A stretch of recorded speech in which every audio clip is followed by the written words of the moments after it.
Il était une fois une famille de voyageurs partis à la conquête d'une terre remplie de magie, d'histoire et de légendes. Il y avait le toutou voyageur, la maman amoureuse et le papa grognon.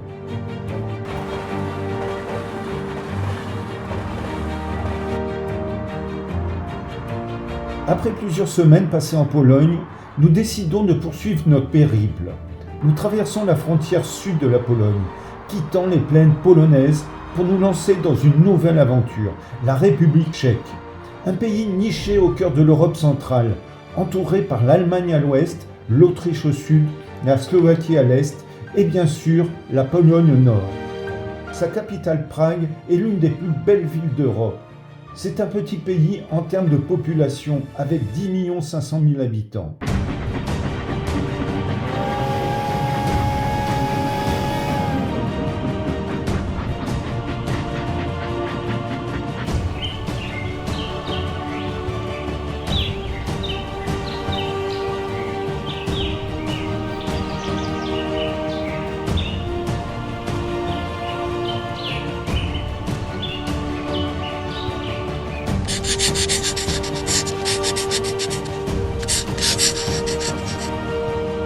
Nous arrivons à Prague, notre première destination, avec Nini installée confortablement à l'arrière de la voiture. En direct de Prague, déjà des embouteillages à 11h du matin, 28 degrés, beau temps, belle mer.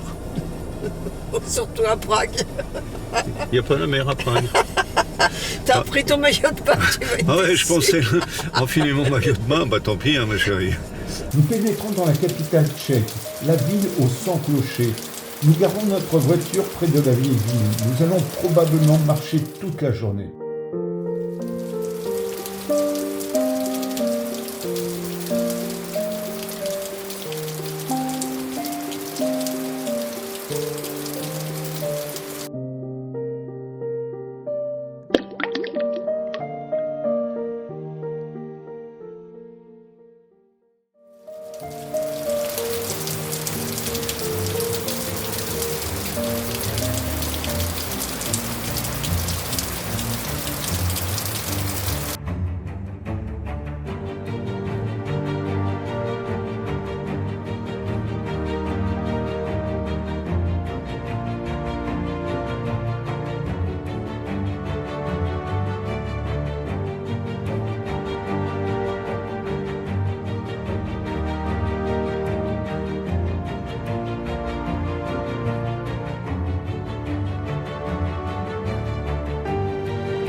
Nous commençons notre périple par la vieille ville, le Staro Maesto, un détail de rues pavées où chaque coin semble sortir d'un conte de fées.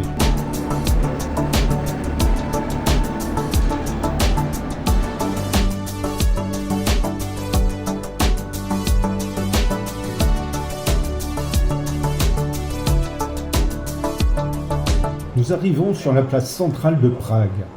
Ici, tout est réuni pour faire de cette place le témoin de l'histoire de Prague et un passage incontournable. Elle est d'ailleurs située sur l'itinéraire de la fameuse voie royale qui, de la tour poudrière à la cathédrale Saint-Guy, conduisait la procession du couronnement des rois de Bohême à partir du XIVe siècle.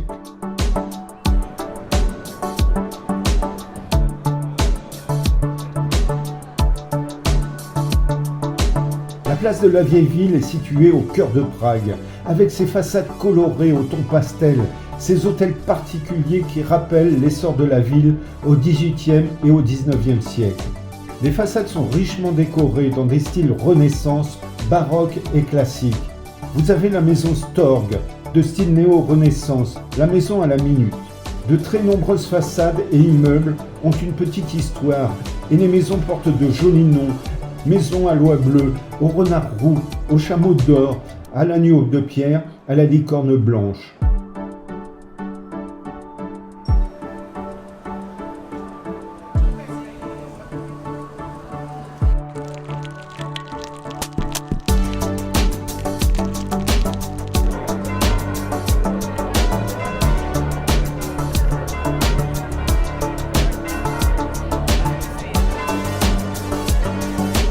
La place de la Vieille Ville, c'est bien sûr le célèbre horloge astronomique de 1410. Elle est située sur l'hôtel de ville de la tour médiévale. Haute de 70 mètres, elle offre une très jolie vue de sa galerie panoramique. Cette importante horloge astronomique attire tous les regards. Elle date du XVe siècle et c'est l'une des plus anciennes au monde encore en fonctionnement.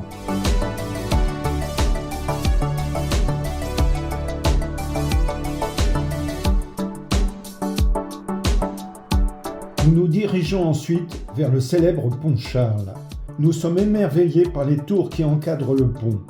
Avec ses 500 mètres de long, le pont Charles comptait autrefois 4 voies destinées au passage des calèches. Aujourd'hui, ce pont est uniquement piétonnier.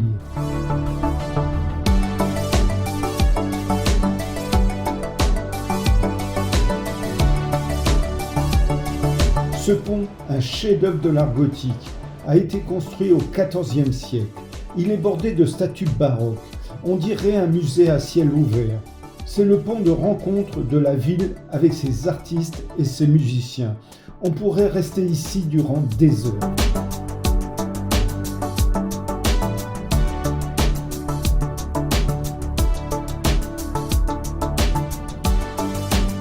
La statue de Saint Jean de Néopucène se trouve à l'endroit précis où ce dernier a été jeté à l'eau.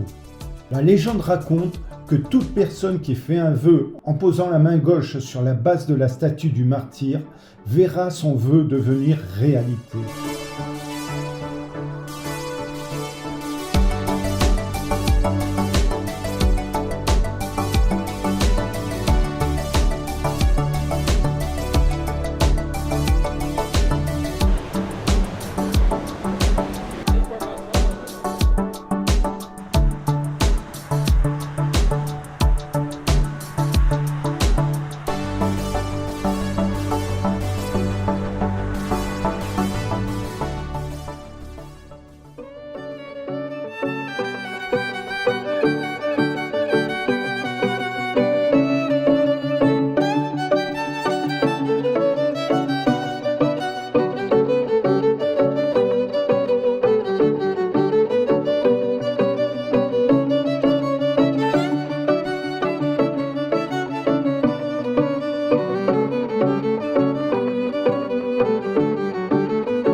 De l'autre côté du pont, nous entrons dans le quartier Malá Strana. Les ruelles sont étroites et montent en direction de l'imposant château de Prague.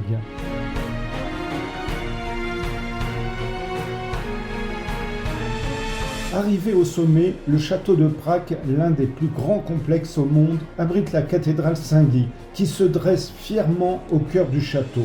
Ses flèches affleurent presque les nuages, c'est grandiose. Cette cathédrale a été construite au XIVe siècle.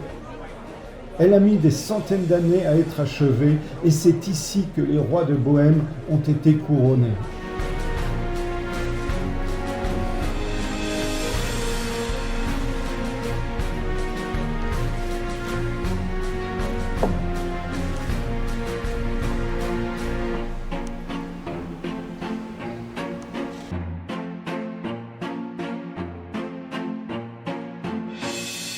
À l'intérieur, de splendides vitraux, des sculptures ouvragées et des plafonds voûtés majestueux.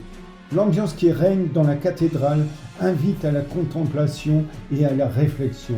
Elle constitue un véritable sanctuaire, tant pour les visiteurs en quête de spiritualité que pour les passionnés d'histoire.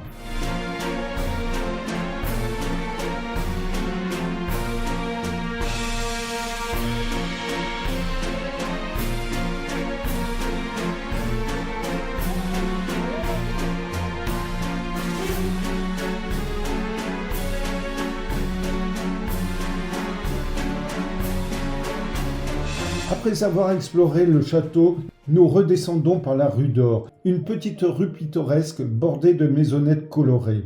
On raconte que Franz Kafka a vécu dans l'une de ces maisons.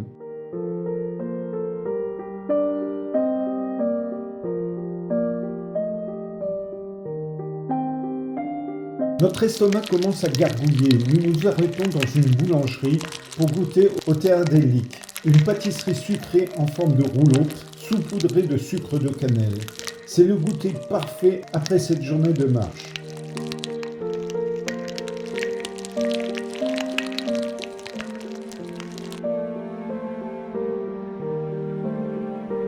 Cette ville est un mélange de mystère et de modernité. Prague, avec ses ruelles pavées, ses ponts majestueux et ses trésors historiques, a encore beaucoup à offrir. Mais pour aujourd'hui, il est temps de rentrer. Des étoiles plein les yeux et des souvenirs plein le cœur.